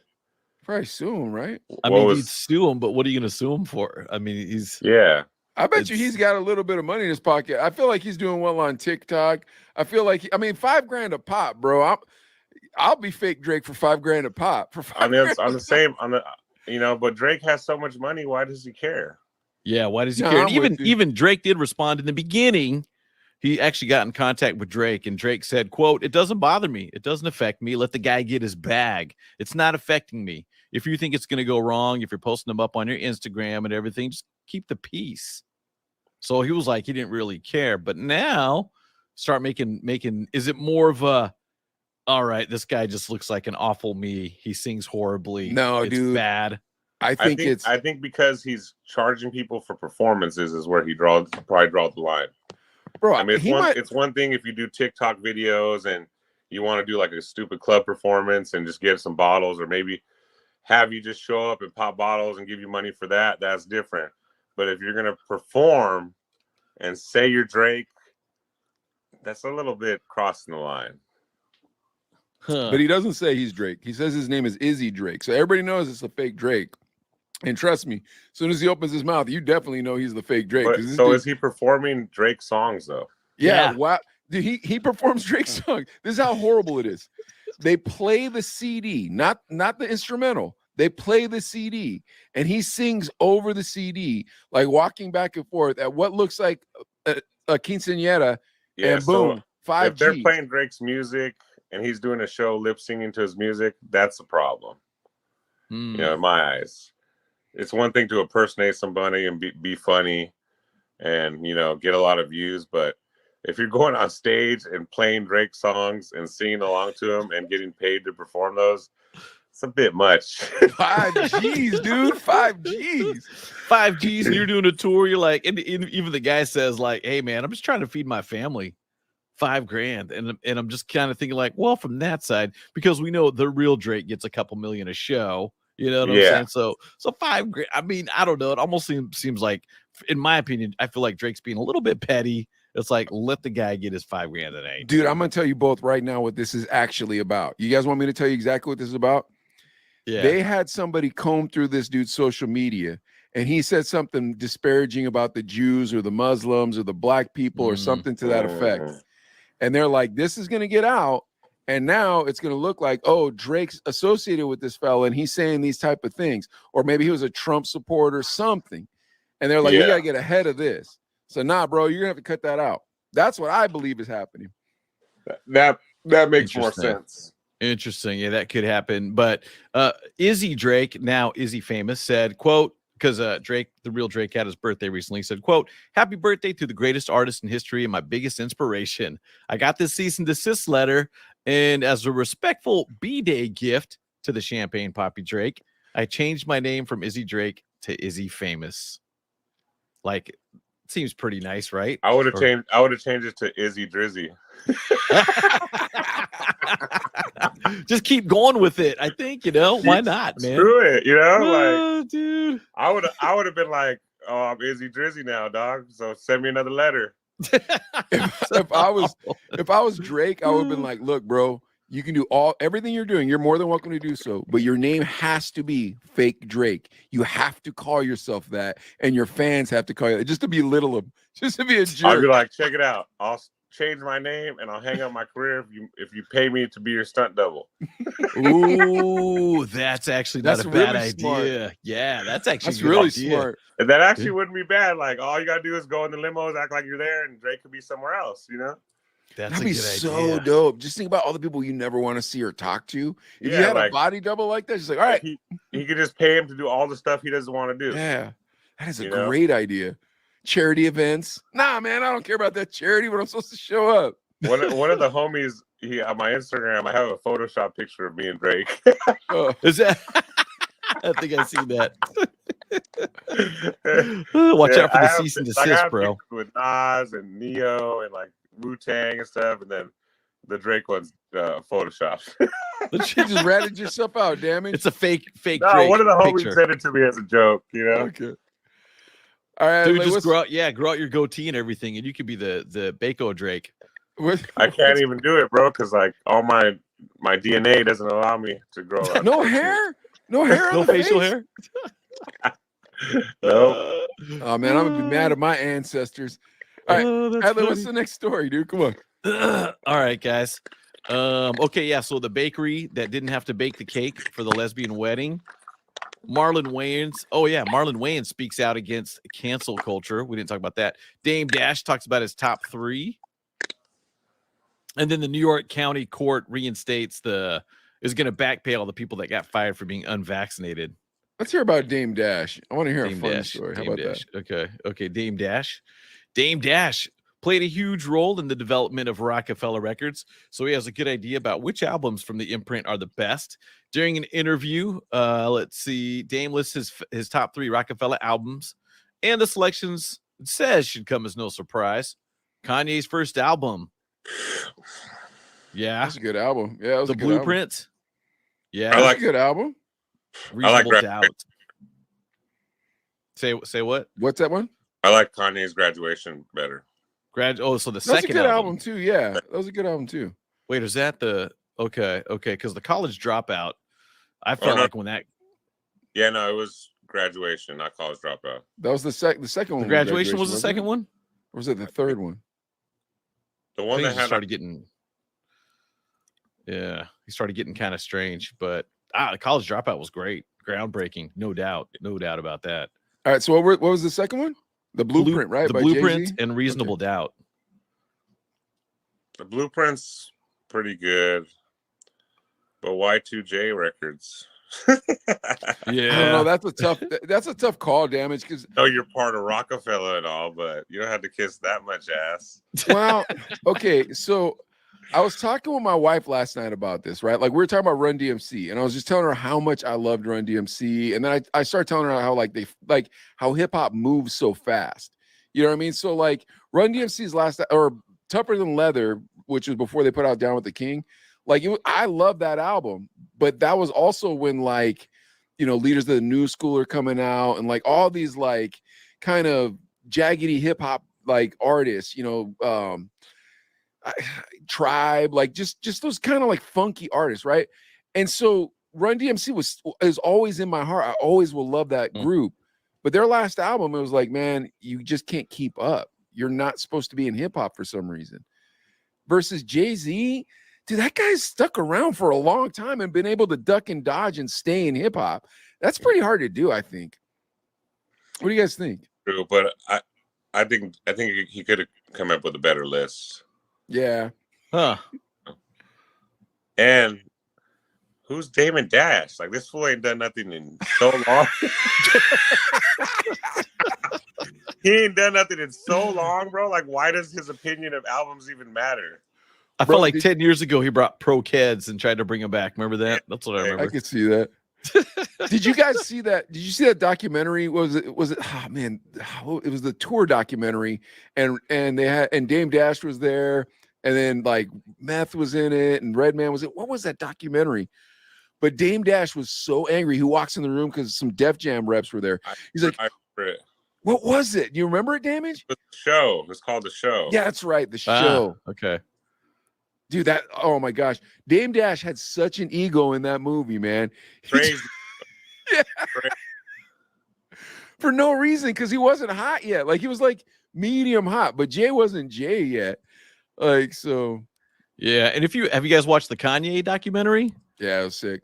Nah, I haven't watched it yet. That one's good. That's worth the watch too, because you see the struggle that Kanye, because they're like, you're a producer, bro. You're never gonna be a rapper, and he'd go and rap for everybody, rap for Scarface, and even Scarface walked out like, yeah, he just kind of left the room like, I'll be back.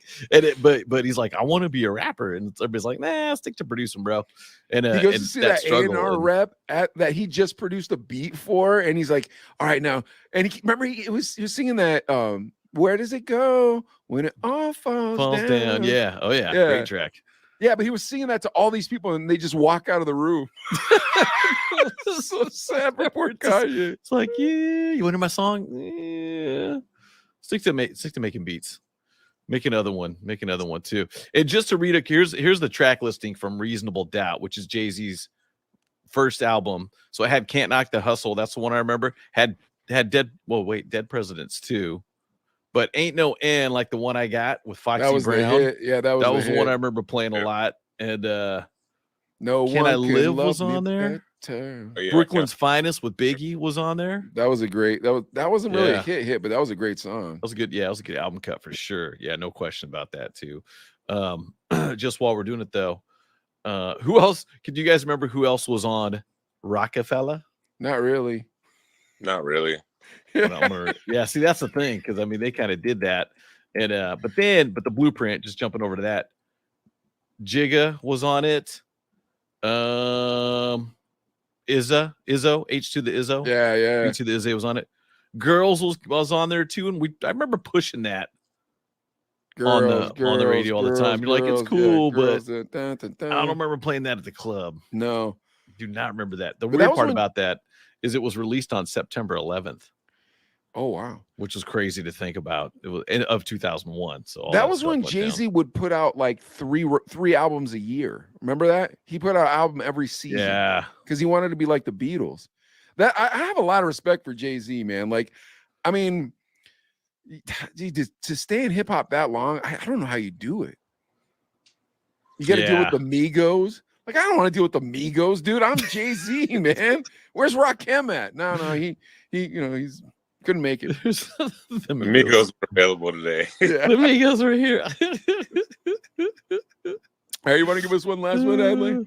Yeah, but I really want to. Let me tell you guys who else was on Rockefeller real quick. Beanie Siegel, Cameron was on there. Oh wow, a bunch of dudes I don't know. Foxy Brown was on there, but she came and went. Obviously, Freeway was on there. Jadakiss was on there. Jim Jones, Jules Santana was on there. And of course, Kanye. MOP was on there. Memphis Bleak and Mystical had a run on there for a little bit too. There's a lot of one-hit wonders you're saying in this list, bro, except for Mystical. And I'm reading the names I know. The other ones I don't know. Oh, really? Wow. Neef Buck, Nicole Ray, Old Dirty, I guess, was on there for a little bit. Oh, really? Yeah. Okay. So, Chino Vasquez, Rel. I remember getting that stuff. Yeah. So a bunch of randoms. So really, Jay-Z is that label. Let's be honest. Nobody ever and Kanye. Nobody ever wanted the Rel vinyl. Yeah, that was that one that floated around. It was like, you remember that? The promotional one was floating around forever. And it was like they overproduced. They made too many of these, man. Yeah. It's free. I still don't want it. Come on, Zia, you won't buy this from me? What was the used record store in Damage in Bakersfield where you could sell your used CDs at? Was there a place for that? Yeah, I used to sell my mixtapes there. They used to be on 19th. I forget the name of it though.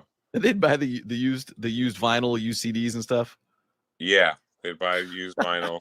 Dude, he sold mixtapes there. Me and Adlai were just selling CDs that were sent to the radio station there to get lunch. We'd go. They were CDs, so yeah, but they were that. They let me put them on consignment, and they'd pay me out when they sold, and they always sold. Oh wow, cool. That's hot. Okay, that's dope, dude. Yeah, we'll have to see. Anybody watching, let us know what that record store was called. Dude, when Damage said, do you guys remember anybody else that was on Rockefeller? I almost said, well, apparently Dame Dash doesn't. So why are we supposed to remember? Different Chandler twice. Yeah, it's like odd that you picked Jay-Z and Kanye. Is it really odd? Is it really odd? Yeah, but yeah, I mean, I can't help it, bro. I have a lot of respect for Jay-Z, man, and he says wild stuff too in his records, and he never gets called out for it. I'm like, how has he put out the story of OJ? Like, if you listen to that song, you're like, how have you not been canceled for putting this song out? It's like, because I'm Jay-Z. I'll just say whatever I want. I'm waiting for Kanye to, like, you know how Kanye is going through a lot of stuff right now. Mm-hmm.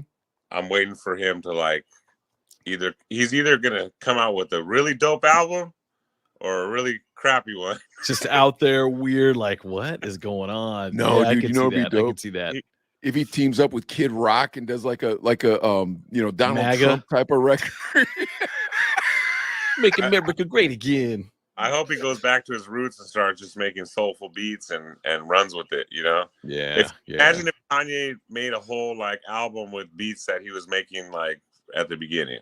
Oh man, that'd be disgusting. Yeah. And Dropout still and wrote out some good songs. I mean, he can do it, but like I said, he's either going to use whatever he's going through to get back on his grind, or he's going to get all weird and make weird music. Yeah. I don't think the weird part's going away, bro. I just either that or, you know what? We also have a theory on this show. What if it's all his publicist and every day he just shows up and like, all right, today you're going to wear this rubber mask. And he's like, okay. And he just puts it on and, goes out and then like, all right, you know what I mean? Could be. Yeah. Because we're always talking about the guy. Always. You never are not talking about Kanye West. That's true. And they're saying like he lost all those, deals with all these companies, but in the end, he still owns Yeezy. And he pretty much got out out of all these contracts without any like court repercussions. Dude, Adidas dropped Yeezy yesterday, and their stock dropped 5%, which is the quickest it's ever dropped in one day. Wow, isn't that crazy? I mean, he can just make a Yeezy brand shoes. Just go out on his own and just do it. He can just start making his own brand. And do you own Yeezys? Damage? You got a pair of Yeezys? I don't have a pair of Yeezys. I never liked the way they looked. Are you a Nike guy? I don't like them either. I got Jordans. I got Jordans and Pumas. I'm always rocking the Shellies. I like the shell toes. Yeah, I used to rock Adidas a lot when I was a B-boy, but I never got into the Yeezys. I just didn't like the way they looked or like felt, on my feet. Jogo let me try his on, and they were like the most comfortable shoe I've ever worn. But I ain't paying $800 for them. I can't do it. Yeah, I can't do it. They said on CNBC today that Yeezy makes up 10% of the Adidas brand right now. Wow, that is a lot, dude. It's kind of not smart of them to drop him, business wise. He said a lot of the anti-Semitic stuff, Jews, man. Remember why they dropped fake Drake? In my opinion. Man. Yeah, he said a bunch of stuff about the Jews. Although I'm not gonna lie to you guys, I don't really know what he said. all I've heard is people say that he said disparaging things about the Jews. I don't think. Yeah, I feel like I've looked for it. Like I've Googled stuff, and it just kind of doesn't come up. Yeah. So it's like it's hard to find. So yeah, but dude, the guy's a genius. There's no question about that. Is College Dropout or Graduation Damage in your top 5 albums? Is in your top 5? Definitely is. I went to Talib Kweli's release party a long time ago. Nice. Questlove was DJing, and it was right before College Dropout dropped, and he dropped I Wonder, bro, and the whole place just went nuts, bro. And it was a brand new song, you know. Oh yeah. And like it was just like he played it 3 times in a row. And people vibed the whole time. And he was the only one that had it, you know. Nobody else had it. Questlove had it, and he played it at Talib's release party. I still remember so when I heard Good Life, and it was on the closing credits of Entourage. Oh, okay. And I remember like rewinding it, like, this song is dope. Oh my God. And it was Kanye, and it'd come out like right then too. So you're like, oh my gosh, dude, it was just so good. His music, Flashing Lights, dude. I mean, so many great songs. What's your favorite Talib Kweli song? The Blast. I don't know that one. You don't know that one? The one that goes Kweli. That's like. Oh yeah. Now I know that one. Yeah. It was on his first album, I think. What's your top 5, Damage? If not, well, the other Talib 4 Kweli songs or top 5 songs? Albums. Top 5 albums. Hold on. I wanted to say my favorite Talib Kweli song. Oh, my bad. I'm sorry. Go ahead. Mine's The Ghetto Show. You guys know that song? No, I never heard it. Oh, dude, it's so sick. It goes, whatever's in your heart is what it's gonna be, but my heart's in the ghetto. I can't sing that great, but man, it's like super soulful. So it's that one or Miss Hill. Do you guys know Miss Hill? Dude, you got to get down with Miss Hill from Talib Kweli. It's a love song to Lauryn Hill. Oh, okay. Yeah, what was the other song? The other one was Ghetto Show is the name of the song. Oh, wait a minute, maybe that's a Common song. Maybe that's why you guys don't know it. No, it is. It's a Talib song, because in that song, he references a lyric that he'd said before, but he says it in a different manner this time. So he goes, if truth be told and lyrics sold, I will probably be rich and famous as Jay-Z. But it'd be better for me to speak out in common sense. So I'd like to do a record with common sense. And then Common comes on. Oh, dope. Yeah, dude, it's a really good song. That song's it's really soulful. Like, it's not a party vibe. And then Miss Hill's a really cool song because it just spells out their relationship. He talks about her mom, and they used to go read books together and stuff. And then in the background, I don't know what the sample is, but it's one of those eerie samples. Another night slips away. Da-na-na, check it out. They're brown liquor songs. You know what I'm saying, Damage? They're both brown liquor songs. And what was the song? Because Dave Chappelle always had them on the Get By. Was that the one? I love that song that was too, a great man. song too. Yeah, that was a great song. Was dope, dude. Is it Talib Kweli? You like top 5 rapper wise? Top 5 MCs. First will probably be Ghostface Killah. Oh, you like it deep. Second would be Elzai from Slum Village. Oh wow, we used to street team for them. Yeah, street team from back in the day. We pass out posters and stickers. And stuff would put the posters all over the windows because he was too cheap to buy curtains. That's Slum Village, man. I probably got some vital somewhere. And Killah, Guru. Wow. Okay. Wow. Yeah. See, he goes deep. That's why. Yeah. I mean, I'm real, into hip hop. I'll make personal mixes for myself of just all the new underground stuff, just so I can listen to it. Did you like the new Black Star that came out 6 months ago? I haven't heard it yet. I haven't heard it. I wasn't the biggest fan, bro, which sucks. Decent, yeah, but it's not the same. The Five Dog. I keep talking about this album every time somebody comes on. The Five Dog album I thought was really good.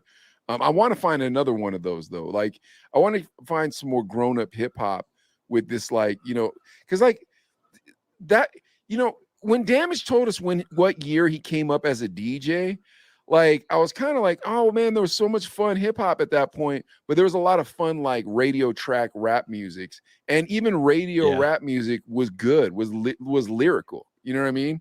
Yeah. But if you got into like Peanut Butter Wolf, or you got into what's that dude, the Black Elvis? What's that cat's name?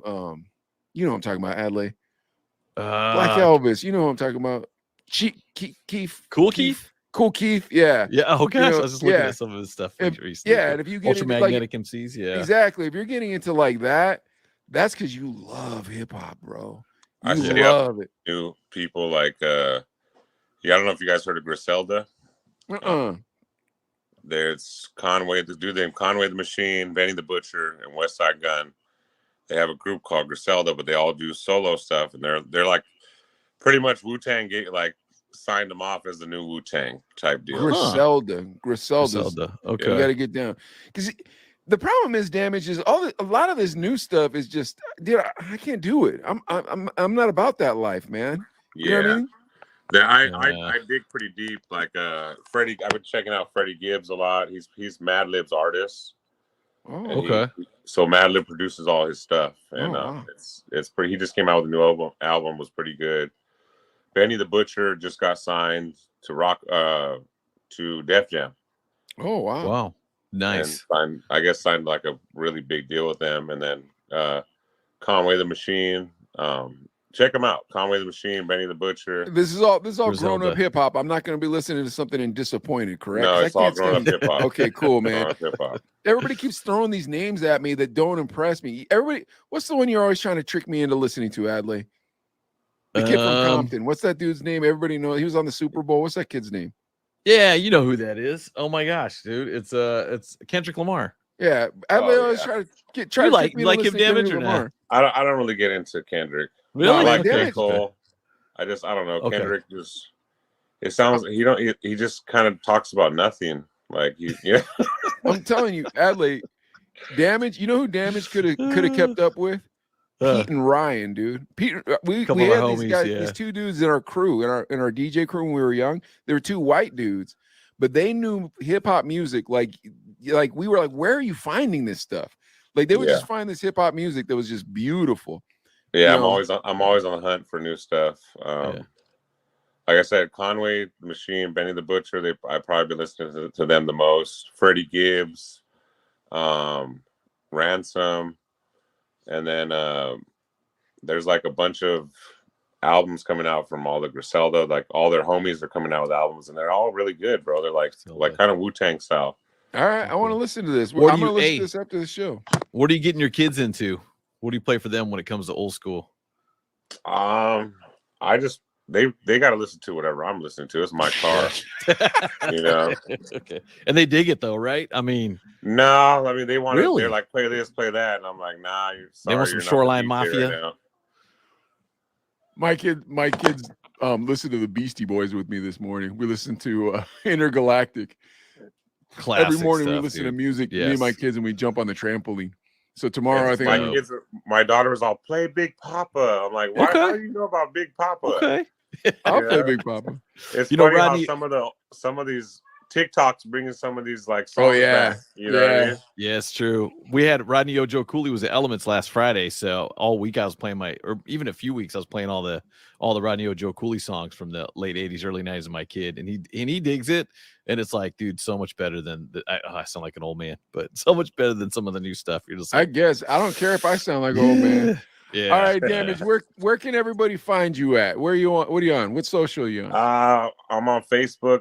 It's my Facebook won't let me change my name, so it just says Matt Palafox. You can't put a middle name in there. Can you put your middle name as Damage? It wouldn't let me do it, bro. It wouldn't let you know. It let me do. I think the baby's mama's put like a spell on it. You know.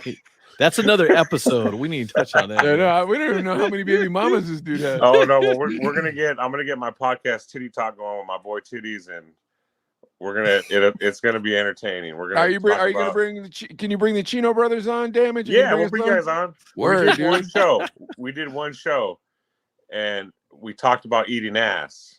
Oh my gosh.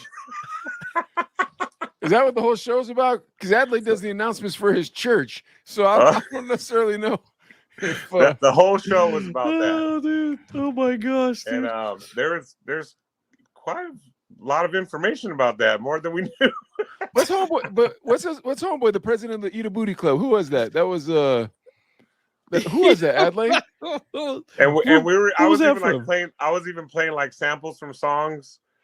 Where like that song is all because you gotta eat the booty like groceries.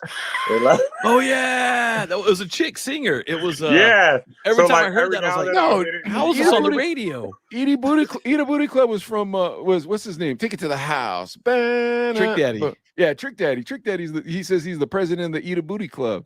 You guys didn't know that? How are you gonna talk about eating booty? The Eating Booty Club got real big. Oh, he said he's the president, man. But yeah, we're gonna. It was Chris Brown and Janae Eco. Eat the booty like groceries. Wow. So it was a successful show, but we had to cut it off because of other stuff going on. That's at Chewy's too, right? Wasn't it? We did it at Chewy's. Chewy's is closed now, man. Maybe we shouldn't have done that topic. Is that public. I know, man. At a restaurant. You were trying to eat their chicken. Right? Dingleberry. Was eating their burrito like yeah, it was probably the wrong place to do it. Now where else can they find it? On Instagram? I'm on Instagram, DJ Damage 1210. Twitch, TikTok. I'm barely getting on TikTok. Like I don't know what the TikTok is. We're about to get I barely for TikTok. Don't feel bad. Just drop your mini sets on there, bro. I saw me and my son were watching your last one. Yeah, that's what I'm gonna start doing. I just barely made an account. You know what I want to do? I want to ask every DJ to film a set and send it to me in Pittsburgh, and then just use that as my playlist at the shop. How dope would that be? Ooh, that'd be really cool. That'd be sick. Oh, damn! Let's do shout outs too, real quick. Yeah. Shout outs. Shout out Noe G. Shout out to DJ Nocturnal, DJ Ace. Who else? Rest in peace, Alex G. Yeah. Party Boy. Fred, Wild One. Oh So Mighty, Soul, Butter. Shout out to all y'all. That's all I got. All right, hit up the shop. Hey, yeah, you guys, thank you so much for watching the Chino Brothers. Don't forget to follow us on YouTube and TikTok and Facebook and all that other stuff. And other than that, thank you so much, Damage. I had a great time. Thanks, Damage. Thanks for having me. All love, you have man. a good time? Did you have a good time? Yeah, I had a good time. Let me know when you cool. want to bring me back, because I feel like we only touched like 10% of the stories. You know? Right, there's so much more. All right, you guys. We'll see you next time. All right, y'all. Boom.